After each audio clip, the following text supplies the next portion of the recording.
y a, on oppose souvent, on distingue souvent deux entités.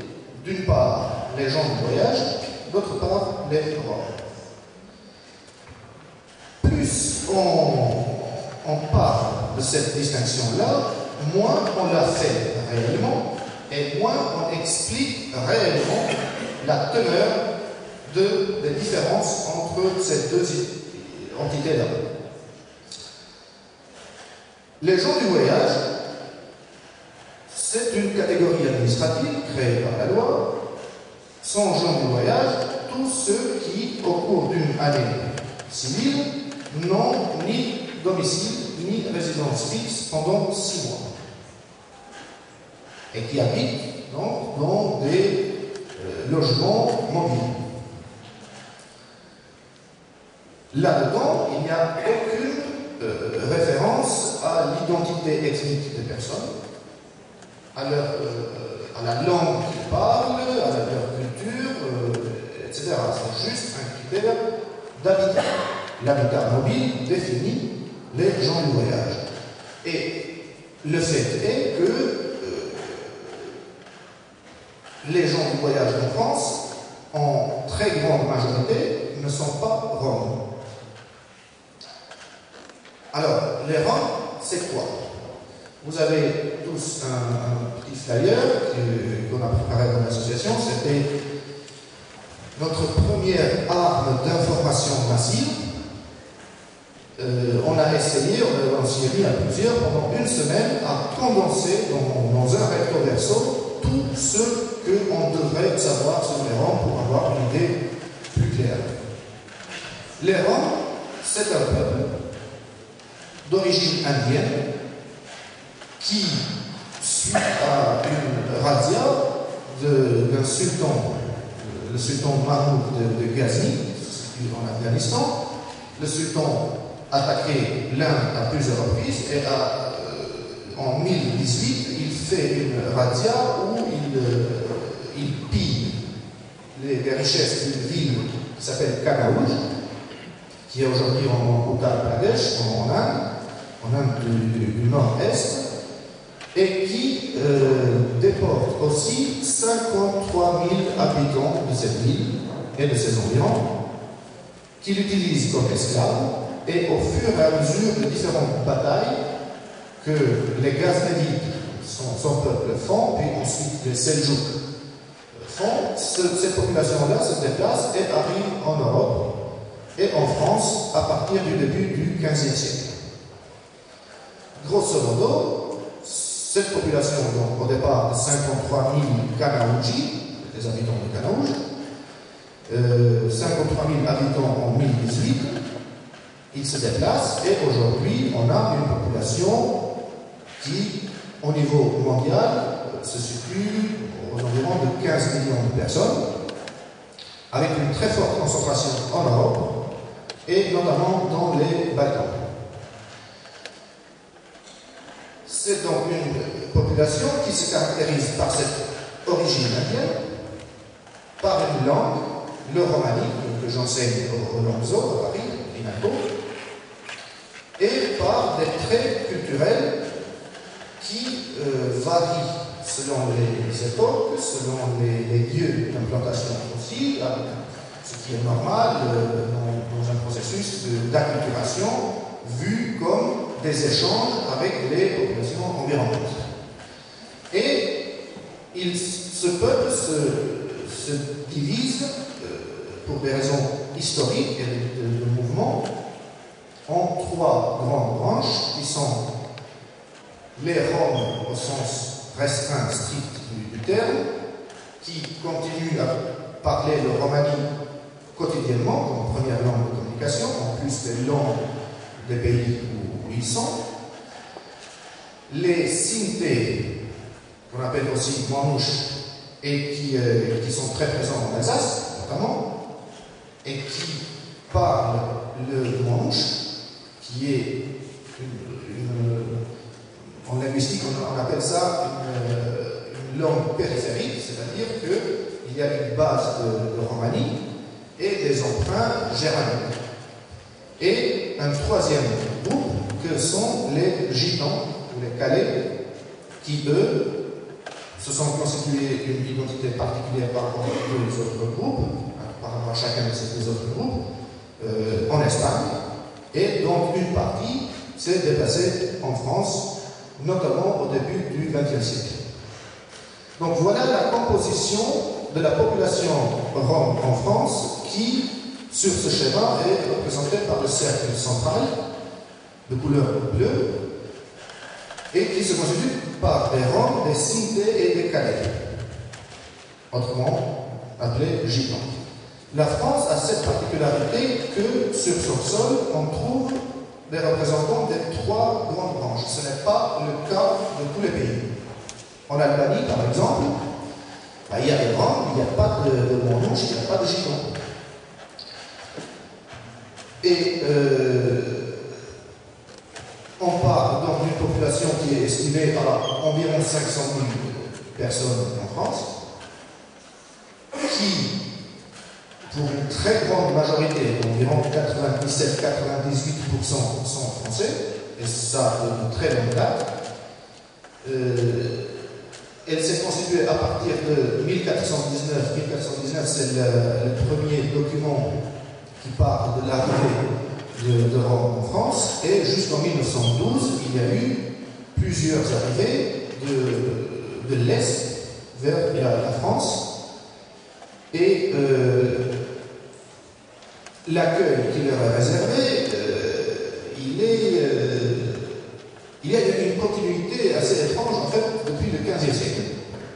C'est que le premier document où on parle de ces bohémiens qui arrivent, on les appelle bohémiens parce qu'ils se présentent avec des lettres de recommandation de l'empereur Sigismond, qui était aussi roi de Bohême. Et donc, comme il avait signé comme l'empereur Sigismond, roi de Bohême, entre autres, on considère que ce sont des bohémiens qui arrivent. Alors qu'ils n'étaient pas du tout passés par la Bohême géographique, mais l'empereur qui leur avait donné ces lettres de recommandation, c'était aussi le roi de Bohême, et donc on les appelait les bohémiens, bougnon en provençal. Et le premier document, c'est une chronique qui dit, entre autres, bailler dessous aux bohémiens pour que ces Indiens quittent les lieux. Donc, dès le départ, on leur donne un peu d'argent pour qu'ils partent. C'était la version 15e siècle de l'aide humanitaire au retour qui a toujours cours aujourd'hui avec l'OFI, Arnaud Marcel, etc. Et donc, ceux qui peuvent s'installer, ils s'installent. Ceux qui ne peuvent pas s'installer, ils continuent à bouger. Parce qu'ils sont jetés d'un bout à l'autre, d'un village à l'autre. Et donc, dans le mouvement, il faut aussi manger, il faut nourrir sa famille. Et puisqu'ils sont dans le mouvement, ils adoptent des métiers qu'ils peuvent exercer tout en étant en mouvement. Et en Alsace, ça a encore cours. Ce sont des métiers d'artisanat, d'empaillage de chaises, des palmiers en osier, du commerce, des choses comme ça.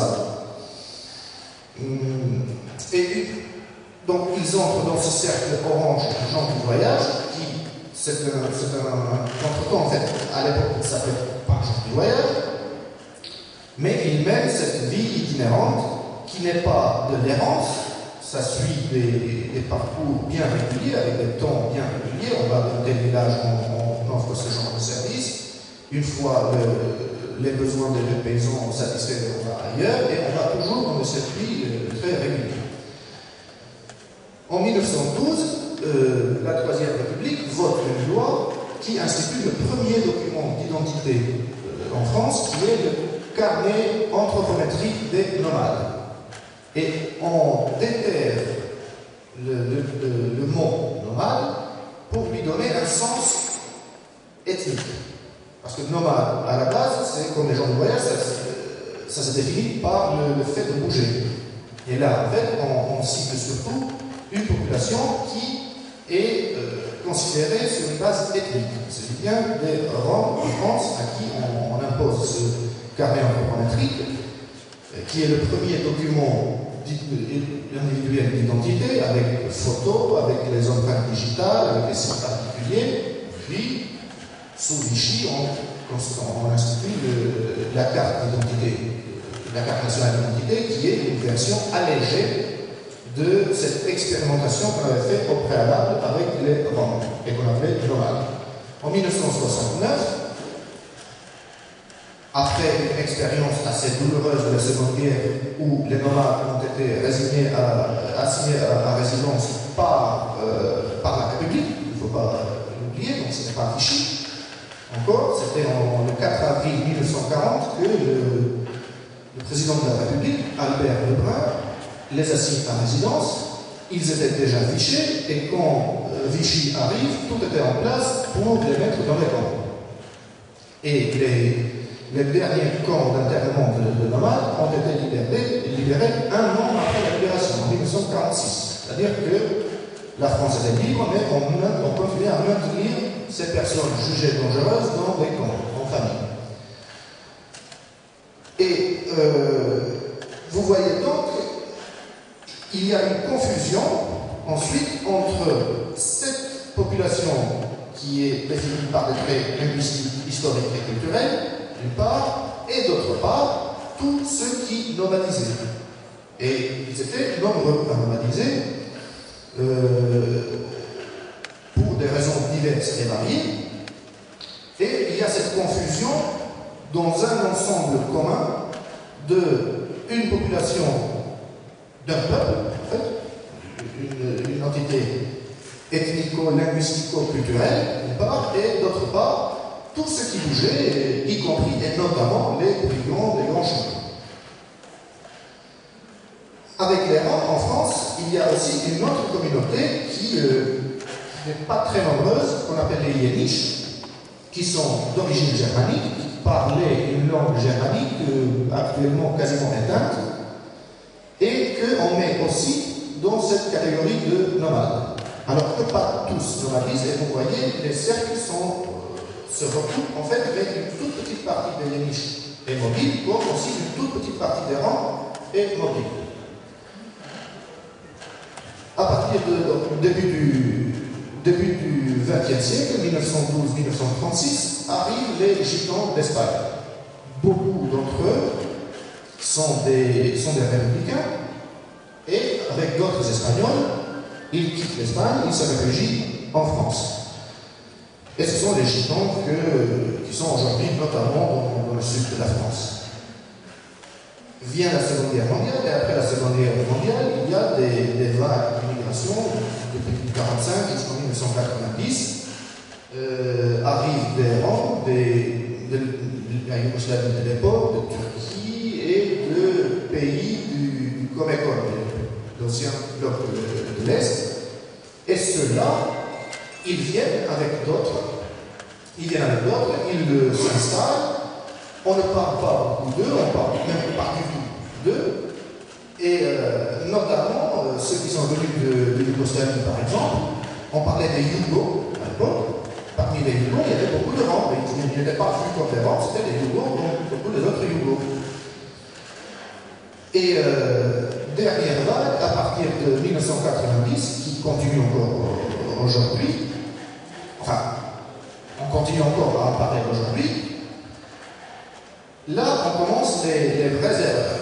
C'est que rien que de la ville de Mitrovica, en nord de Kosovo, sont venus en France, à partir de 1999, à la guerre, environ 6 000, 7 000 Roms. En tout, pour le Kosovo et la Bosnie, deux pays qui étaient en guerre à partir des années 90, il y a environ 65 000 Roms qui ont trouvé refuge en France. Dans la même période, il y a aussi des Roms roumains et bulgares, un peu moins des Slovaques et des Hongrois, qui viennent eux aussi en France.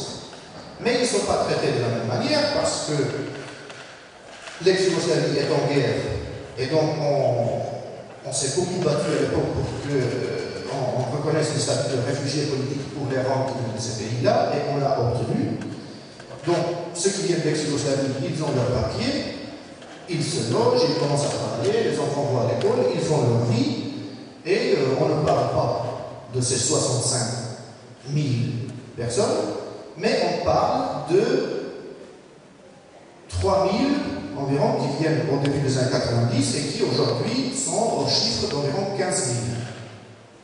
C'est-à-dire qu'on met les projecteurs sur cette toute petite partie des rangs qui sont représentés là par le cercle orange français et qui est collé au grand cercle bleu, qui représente environ 15 000 personnes. Pourquoi on parle d'eux? Parce que ce sont les plus visibles. Pourquoi ce sont les plus visibles? Parce qu'on les a rendus visibles. Au départ, comme d'autres, ils font des demandes d'asile politique. Mais en 1990, la Roumanie est devenue un pays démocratique, même l'exemple de la démocratie, puisqu'ils ont assassiné Nicolae Ceausescu un jour de Noël avec son épouse, et qu'à partir du moment où il y a des élections dites libres et démocratiques, tout va bien, c'est un pays sûr, circuler, il ne peut pas y avoir de reconnaissance du statut de réfugié. Peu importe que beaucoup de Roumains, parmi lesquels des rangs, sont laissés pour compte, avec un bouleversement du régime politique, mais aussi du système économique, qui laisse sans aucune ressource une grande partie de la population.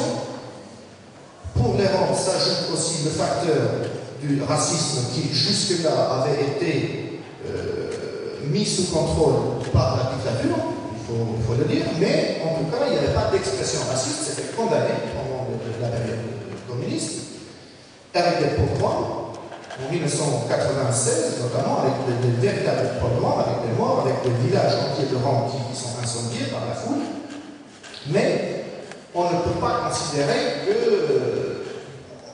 la France ne veut pas reconnaître que dans un pays désormais démocratique, selon les critères formels, il y ait des réfugiés politiques venant de ces pays-là. Il y a eu une seule exception pendant cette période, c'était des rangs hongrois, un village qui s'appelle Zanoy, en Hongrie, à qui on avait détruit les maisons à bout de bulldozers, c'était en 2000, mais ils sont venus donc, en groupe de ce village à Strasbourg, et il y a eu une mobilisation très forte. Au bout du compte, on leur a reconnu le statut de réfugié, mais beaucoup d'entre eux ne sont pas restés en France, ils sont retournés parce que c'était vraiment une démarche politique pour la plupart d'entre eux, parce qu'ils étaient assez organisés. Et actuellement, il y a très peu qui sont en France avec un statut de réfugié politique. Les autres, sans papier, sans droit au travail, ils se retrouvent à vivre dans des conditions qu'ont connues d'autres populations auparavant, à constituer des bidonvilles. Ils utilisent des caravanes qui ne circulent pas, ou qui ne circulent plus, ou ils construisent des petites baraques de plus en plus, et c'est le phénomène des bidonvilles qui revient en France, et tout le monde focalise sur ces 15 000 Roms qui, dans l'imaginaire, aujourd'hui en France, sont représentatifs de cette population qui est au moins un demi-million de personnes. Donc on prend pour représentatif 15 000 sur un demi-million. Et les 15 000 qui sont dans une situation précaire organisée par la loi française, parce qu'on ne les reconnaît pas comme des réfugiés, on ne leur reconnaît pas non plus le droit de travail, y compris lorsque la Roumanie rejoint l'Union européenne, et au moment où on parle, ils n'ont toujours pas le droit de travailler en France, et comme ils n'ont pas le droit de travailler, tout découle de là, on ne peut pas trouver un logement, la scolarisation des enfants devient d'autant plus compliquée qu'on est toujours expulsé d'un terrain vague à l'autre, d'un squat à l'autre. Et voilà la situation d'aujourd'hui. Donc on focalise sur cette partie-là de la population. Dernière chose à signaler, dans les bidonvilles, il n'y a pas que des Roms. Il y a beaucoup de personnes qui vivent dans ces conditions-là, qui sont roumains, qui sont bulgares, qui sont turcs de Bulgarie, mais parce qu'ils vivent dans cette situation précaire, les médias les étiquettent comme Roms. Et dans la même logique, mais inversée, le demi-million de Roms qui vit en France dans des conditions similaires à l'ensemble de la population, ben, il n'est pas considéré comme Rome. Vous allez au marché faire des courses, souvent vous allez faire à des Roms, mais vous ne le savez pas. À des Roms, à des Gitans, à des Romouches, mais ce n'est pas écrit ici. Et tout ça, c'est négligé, on met les projecteurs sur ce qui pose problème, sur la mendicité, qui est qualifiée au passage d'agressive, alors que, en fait, qu'est-ce qu'il y a d'agressif dans le comportement d'une femme qui est assise sur un trottoir avec un carton et qui sollicite la capacité des passants? La mendicité, c'est ça. La mendicité agressive ou insistante, il suffit de regarder pour constater que ce n'est que de l'imagination, mais voilà, nous vivons une période, comme ça a été dit dans la présentation, une période assez difficile, et il y a des difficultés, mais il faut chercher les causes, les véritables causes, les véritables difficultés pour les résoudre, plutôt que de couvrir ça par de la fumée et désigner des boucs émissaires, parce que ça ne résout pas les problèmes, et ça en cause encore plus. Donc voilà ce que je voulais dire. Je sais que ce n'est pas suffisant, mais on ne récupère pas 6 siècles de silence avec une demi-heure d'intervention. Et on a vraiment 6 siècles de silence, pire encore, c'est pas du silence. Pendant 6 siècles, on nous a présentés comme des fauteurs de troubles, comme des voleurs, comme des espions, comme tout et n'importe quoi, comme des mangeurs d'enfants, etc. Maintenant, on essaye de récupérer les 6 siècles de mensonges. C'est pas évident, mais nous sommes condamnés à le faire et on subira cette condamnation jusqu'au bout. Nous vous redonnons maintenant le contrôle de votre appareil de télévision jusqu'à la prochaine émission de... Je suis Lucien.